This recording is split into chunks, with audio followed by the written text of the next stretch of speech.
Welcome to Sweet Life Beat Life. We hope this video helps. You start by preparing your PC so the Authenticator can run.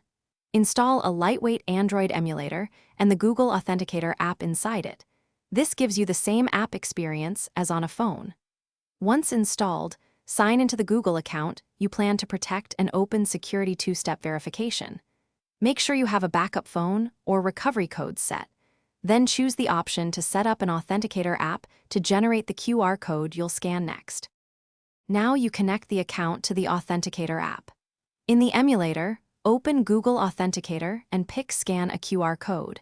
If the emulator lacks camera access, download the QR image from your Google setup page and import it into the emulator.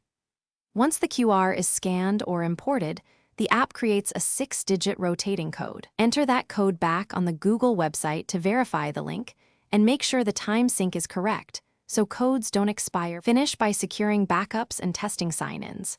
Save the recovery codes Google gives you and enable an alternate second factor such as SMS so you aren't locked out. Test logging in from a different browser or device. When prompted, open the emulator and enter the current 6-digit code. If the code is rejected, make sure the emulator's clock is synchronized with internet time and then rescan the QR code if needed. This usually resolves most mismatches quickly. Thanks for watching. Consider subscribing if we helped you.